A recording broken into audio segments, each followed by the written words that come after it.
Welcome everyone to Zoom Into Books this afternoon. We have multi-award-winning author Karl Stewart with us today.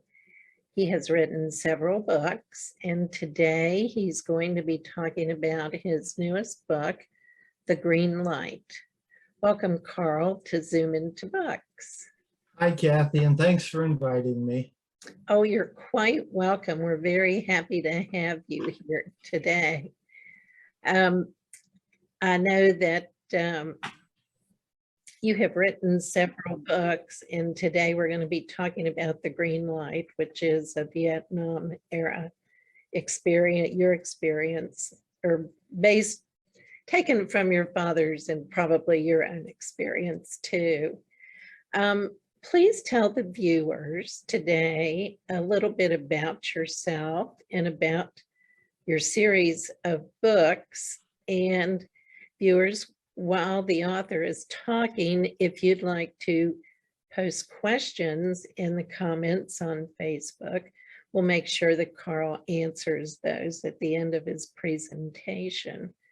So Karl, I'm going to let you take it away here. Thank you, Kathy.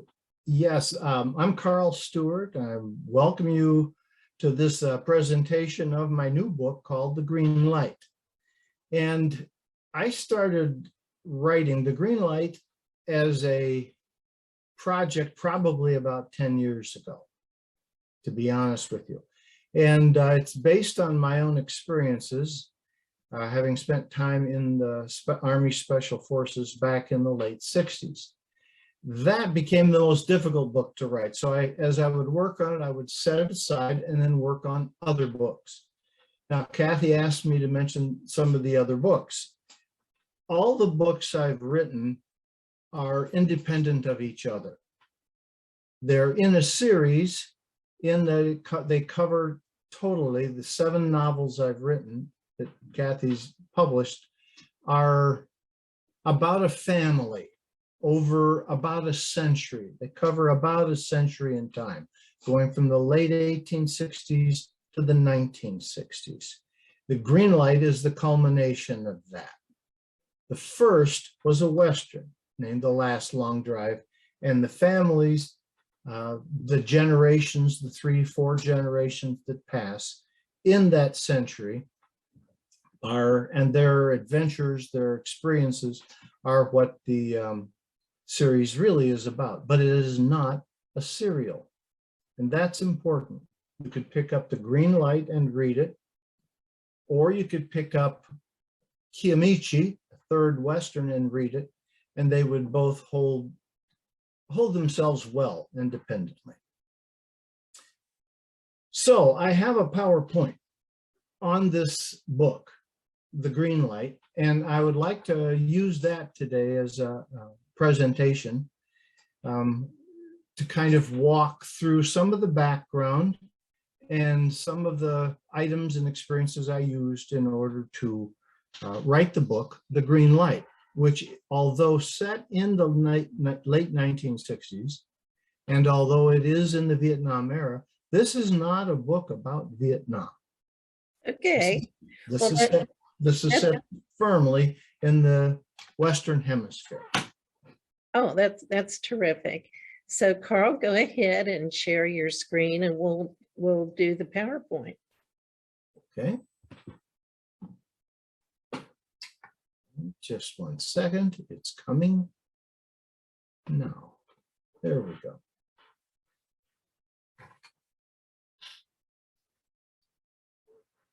All right, The Green Light. Now, this is historical fiction. That's what I write. And historical fiction is fiction based on facts. Mark Twain once said, get your facts first, then you can distort them any way you want. And that's kind of what historical fiction does. It's a story of the Green Berets during the late 1960s. Specifically, it's a story of the 7th Special Forces A Team, A-45, and their exploits here in the Western Hemisphere, specifically in Cuba and in Bolivia. Even more specifically, it relates the story of how Stu Carter Jr., an aimless young man, naive, confused, uncertain even of his own beliefs, drops out of college and subsequently finds himself pledged to the fraternity of the American Army's most elite fighting unit. Then, once in it, he must choose what sort of man he will become. Here he must decide how, or even if, concepts such as courage, honor, integrity, loyalty, self-sacrifice can become part of his character, given what he has seen and done.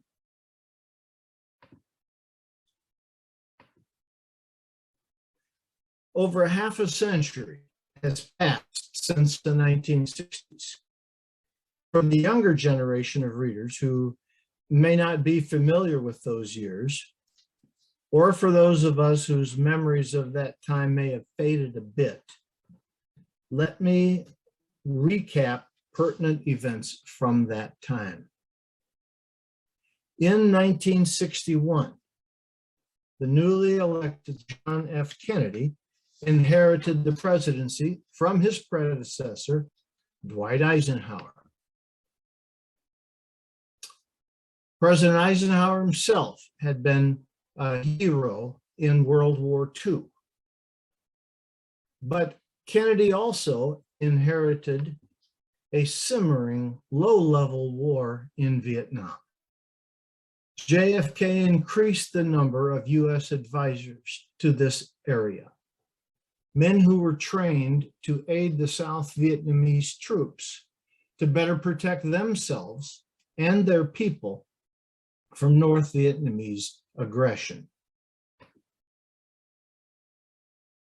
In an attempt to elevate the advisor's status, JFK, encouraged by his wife Jackie, awarded this unit a new piece of headgear, the Green Beret.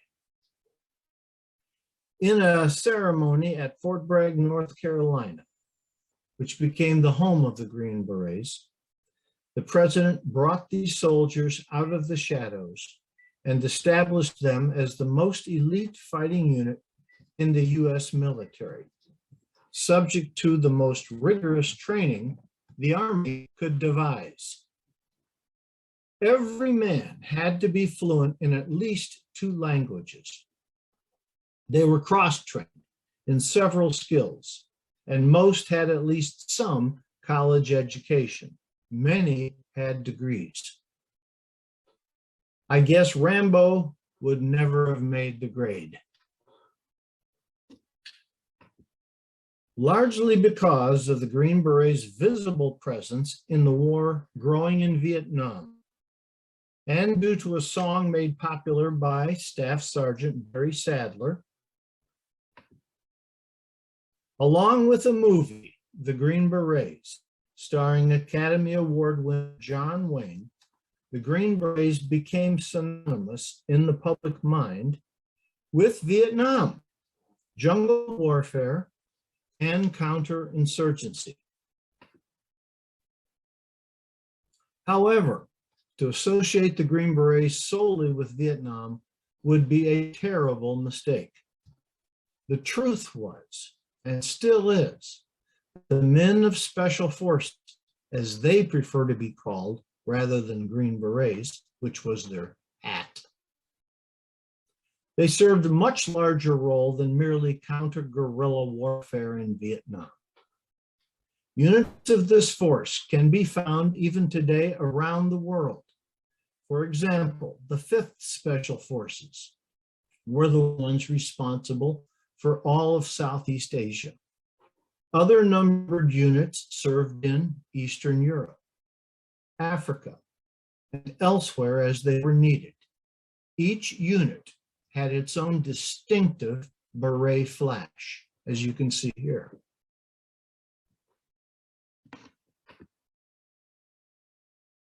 This novel, The Green Light, is the story of the 7th Special Forces, the men who claimed the Red Beret flash. Like other Special Forces units, their motto, beneath the crossed arrows, Deo presso liber, which Latin for to free from tyranny, was much more than a slogan worn on their berets. And the 7th had plenty of work to do right here in the Western Hemisphere. Even in the US, things were very difficult. By the late 1960s, the United States was embroiled in turmoil, both political and social. Rising anti-war sentiment, aggravated by an unfair draft system, led to increasingly violent actions and increasingly violent reactions by the government. Assassinations of prominent leaders, such as Martin Luther King Jr. in Memphis as he campaigned for civil rights. Bobby Kennedy as he campaigned for the presidency in California. And Malcolm X, among others, led to increasingly violent civil disorders and caused many Americans to question whether or not this nation could even survive. They caused President Lyndon Johnson to decide not to run for re-election, throwing the presidential race into turmoil, especially following the assassination of Robert Kennedy, which led to the election directly of Richard Nixon in 1968. And with the American public's attention firmly focused on the war in Southeast Asia and on the domestic struggle for civil rights, very little attention had been paid to what was happening just south of our borders. By 1967, only 5 years following the establishment of the Green Berets, and merely 4 years after the Cuban Bay of Pigs invasion disaster sponsored by the CIA, was followed closely by the Cuban Missile Crisis,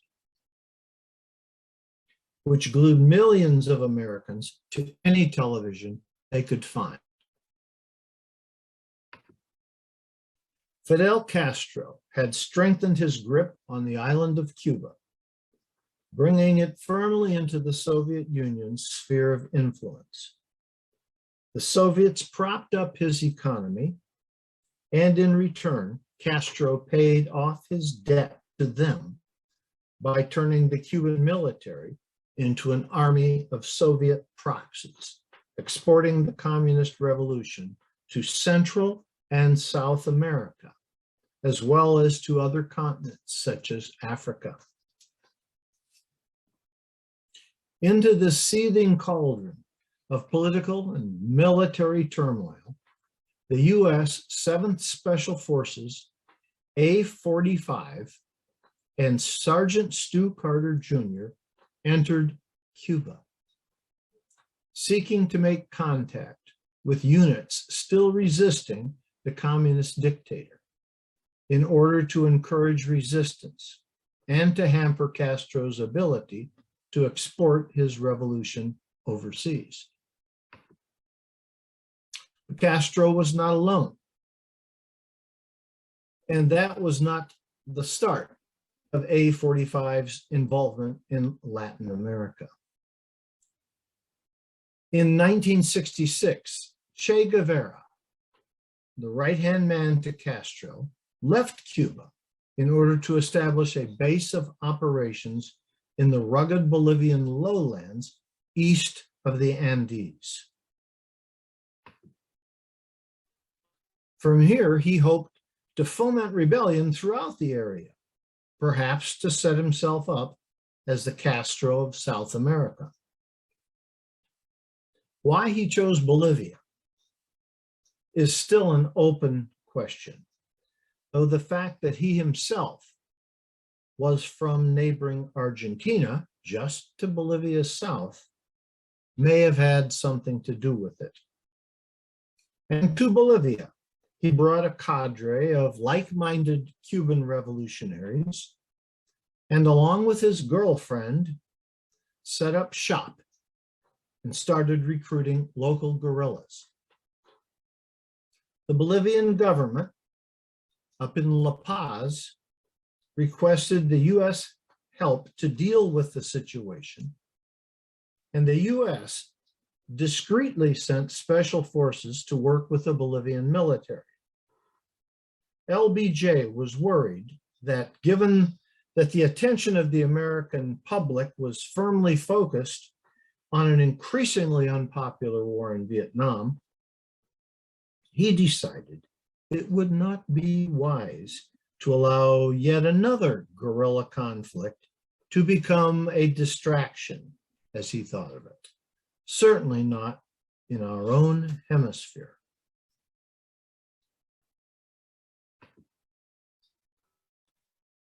The US forces performed exactly as they were trained, training and leading Bolivian rangers and using local intelligence along with newly developed high-tech infrared night vision equipment. The 7th Special Forces team tracked Che down, and though suffering casualties of their own, they defeated his band and captured him. Then they did as they had been instructed. And after warning their Bolivian counterparts not to kill Che, lest he be turned into a communist martyr, Che was turned over to these Bolivians,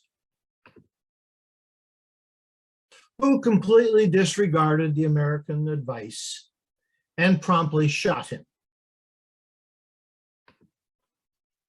And thus did Che, the failed revolutionary, ascend to the T-shirt and postage stamp pantheon of communist heroes. But that did not end the story. In fact, that is where A45 and the Green Light and Sergeant Carter enter the picture. In 1968, the rebuilt A-Team was given the green light to return to Bolivia to complete the job of dismantling Che's organization. And part of the novel, The Green Light, is an account of that story. The personal question that Sergeant Carter must answer in The Green Light is not, will the shock of serving in combat change him? The question is, will he ever be able to find a path to a life where he can find peace with who and what he has become? Though this is a work of fiction, The Green Light draws extensively on what I know of Special Forces operations at that time, based on my own experience here as a communications sergeant in that very unit during that particular time.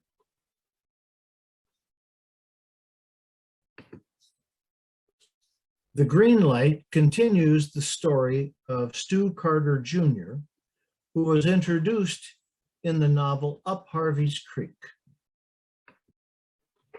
and then was developed in Fare Thee Well, Harvey's Creek, as a preteen, struggling to come to grips with his family in crisis. A crisis triggered by the PTSD his own father, Stu Carter Sr., suffered as a result of combat in World War II. His experiences in that conflict are the subject of this novel, The Seventh Cruise. These 4 Stu Carter books, though a series, as I've mentioned before, they are not a serial, and The Green Light is the most recent. The Seventh Cruise, Combat in World War II, and The Green Light, set in the late 1960s, are the bookends. A father and a son both experienced combat and both were affected and changed. Each of these books, though, can be read independent of each other, and they are available for purchase from Amazon.com, from Headline Books Incorporated, or directly from me. Signed or inscribed copies of any of my books may be obtained from me directly off my website, karlstewart.net. Shipping free of charge. Synopses of my books can be found there as well. I want to thank you for allowing me time to present The Green Light to you. And may you find every book you read informative and satisfying. And now I would like to open this up to any questions that you or Kathy or anyone else or comments you might have. And this concludes my presentation. Thank you and goodbye. Well, you're not going to leave us quite yet. Okay. Thank you. The Green Light is a most unusual book, I think. I lived through the Vietnam War. I knew a lot of people who fought and died, and it was a horrible period of our history. And Che Rivera became the butt of nighttime humor. And I do remember all of that. It was terrible. I know we have had a couple questions, Karl. One starting with writing historical fiction. Mm-hmm. Give your advice to someone who's starting to write their first work of a historical fiction. Talk a little bit about the research process, please. That's a really excellent place to start with that question, because the inclination, if you're doing historical fiction, is based probably on something that you know something about. It's historical. It really occurred. It happened. And the tendency is to sit down and start pounding keys. And I would say, hold off. Do not do that. If you start doing it that way, you end up, like I did, writing initially quite a bit of garbage. And then you have to sit back and take a look at it later and say, that's not going to do the job.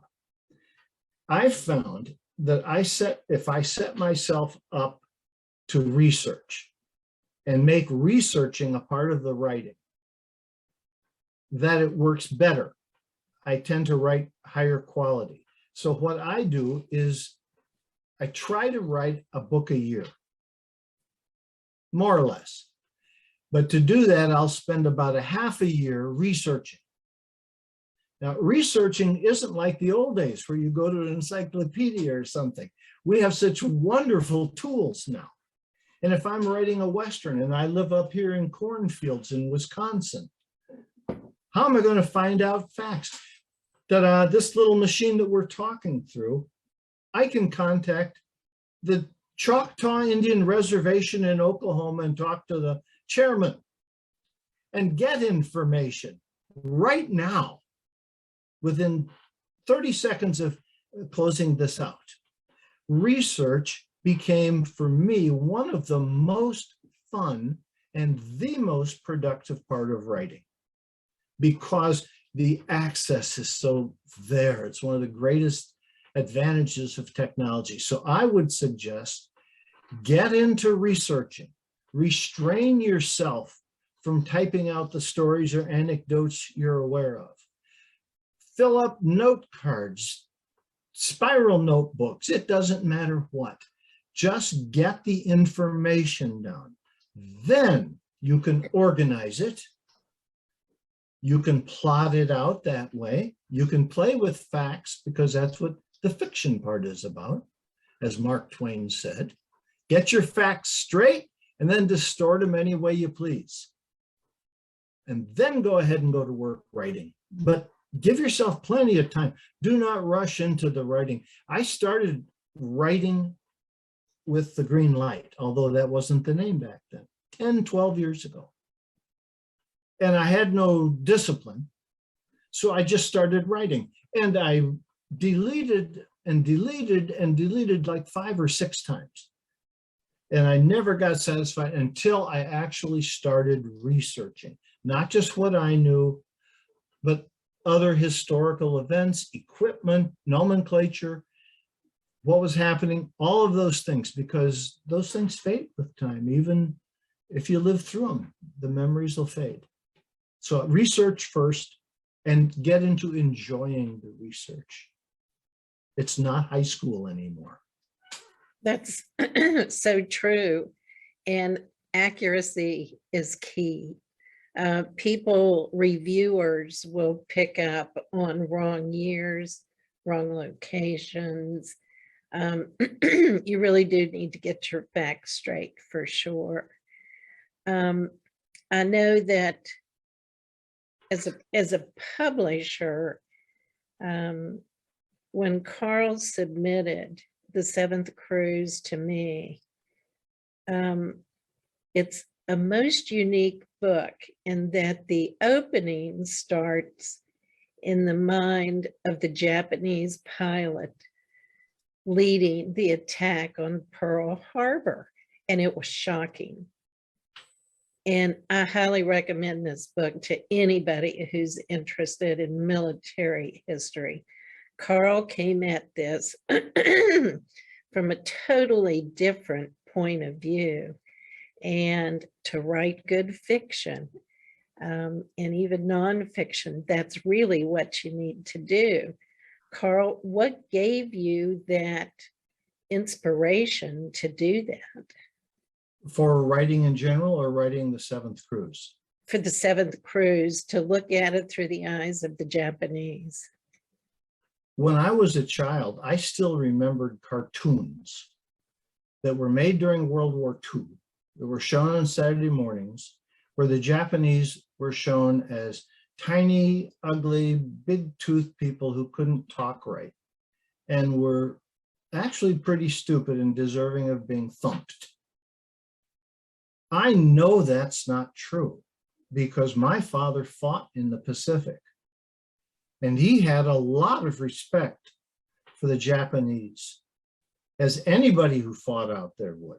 They were tough and they were experienced.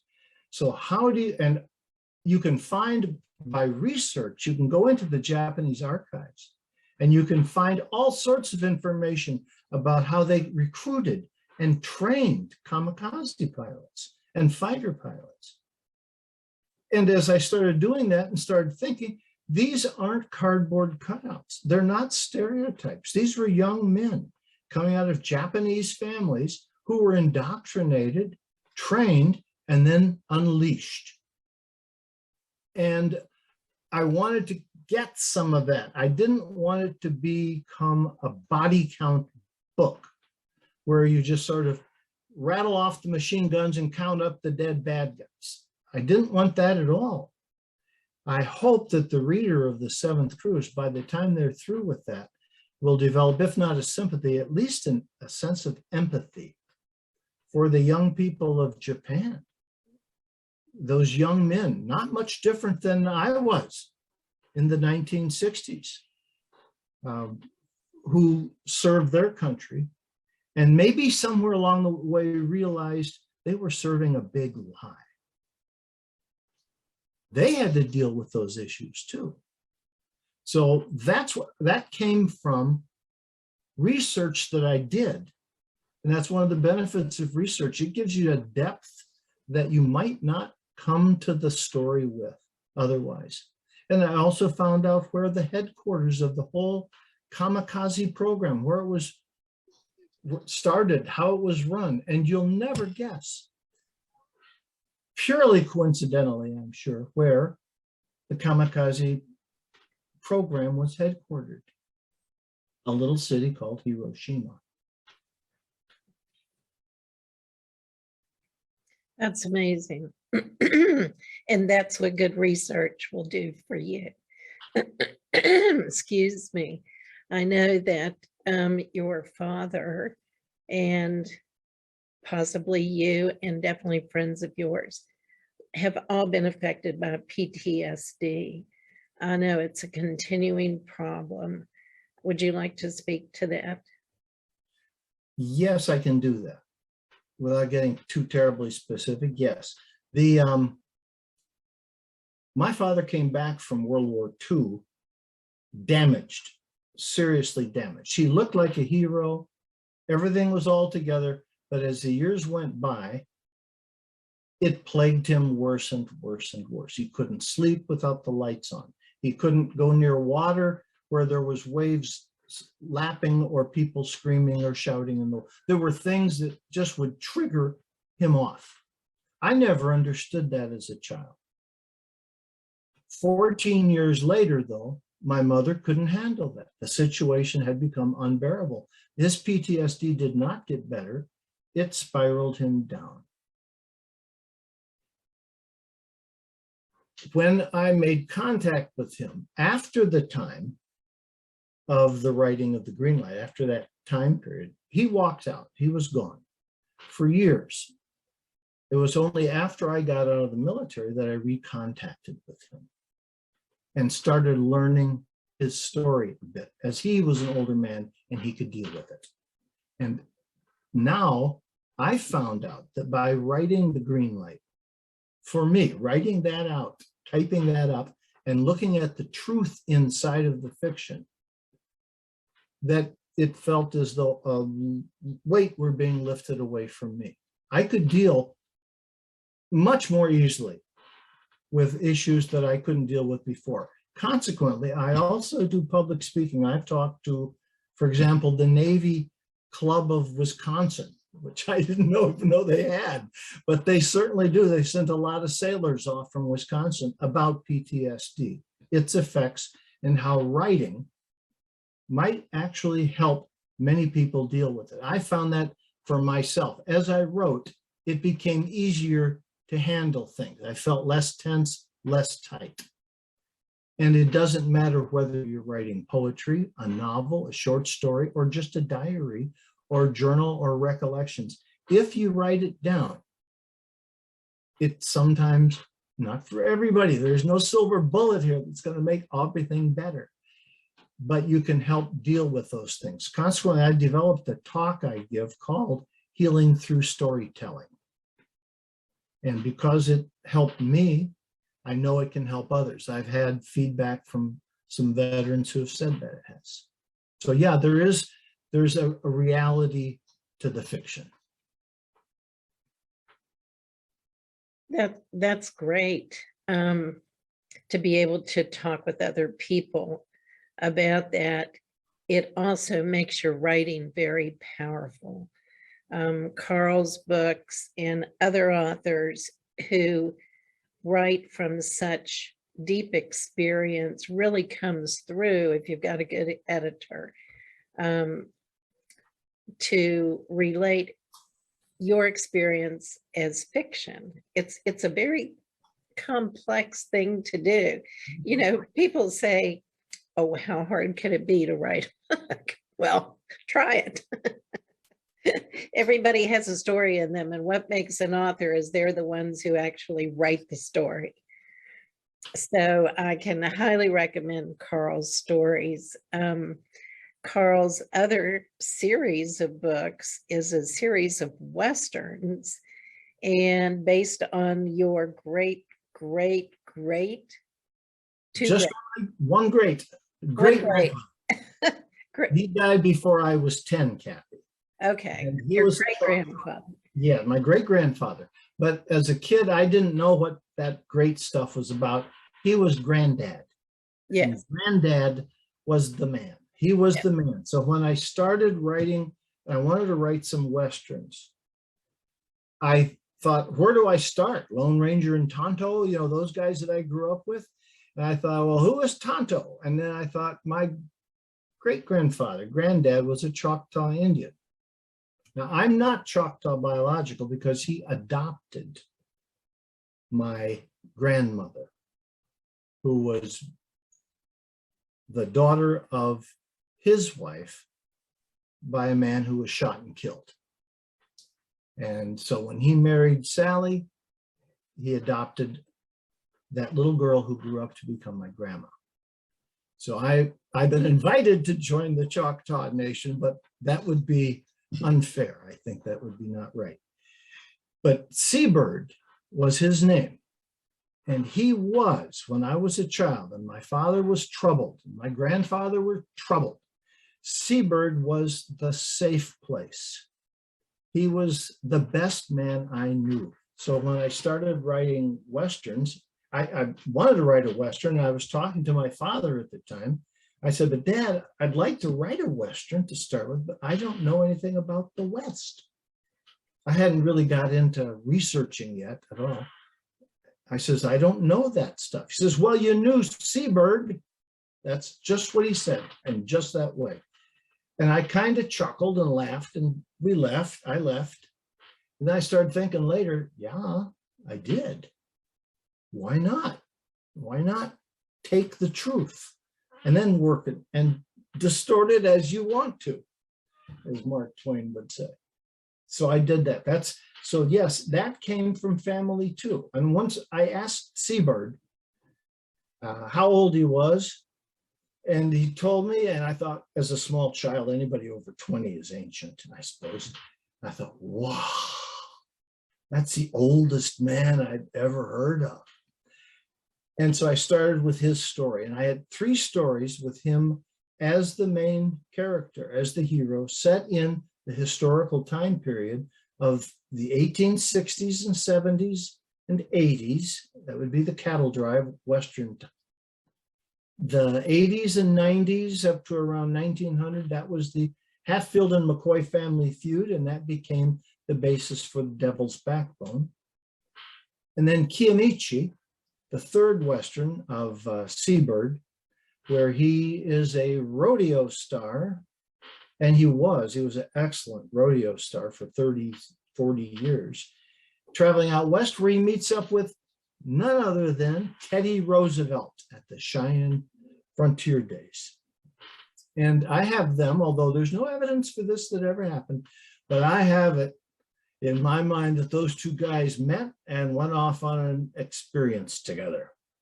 And that's the Nexus heart, the very heart of Kiamichi. So those are the 3 Westerns based on my great-grandfather or granddad. and they're excellent reads.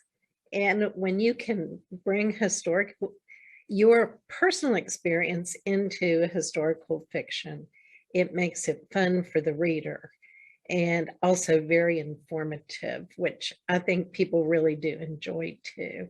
I hope so. I hope think so. so. I'll try to get my facts straight. Although every once in a while, I still might slip up, but many, many, many writers occasionally slip up. I read a Louis L'Amour book once where a hero walked out of a jail with a Winchester in his hand, crossed the street, and was holding a pistol. And some editor never got to Louis L'Amour on that one. So I figured if he can do that, I can maybe make a mistake that is less obvious. Well, Carl, I know you mentioned your website, and if you would like to get in touch with Karl Stewart, you can go to karlstewart.net and contact him there for speaking engagements.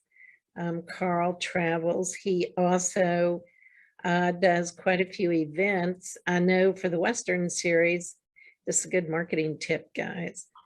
Carl goes to rodeos and sells his Western books. There's a lot of places to sell books that don't include a bookstore.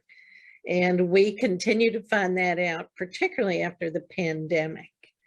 So Carl will be with Headline Books in Charlotte, North Carolina in November at the Southern Christmas Show. And he has developed quite a following at that show. They come every year looking for Carl's new books, and it's very exciting. And Headline Books does quite a few large events like the American Library Association Conference. And Carl's been with us in New Orleans and Washington, D.C. at events like that. So Carl, what do you have coming up? What's your next thing that you're doing? Well, there's a lot on our table. This fall, there is the Christmas show down in Charlotte for about a week and a half or so. But I've blocked out a lot of time this fall for traveling with my wife. And we plan on doing some making up for the COVID time. We'll see how that all turns out. We leave healthy, come home healthy. That's the aim of the game.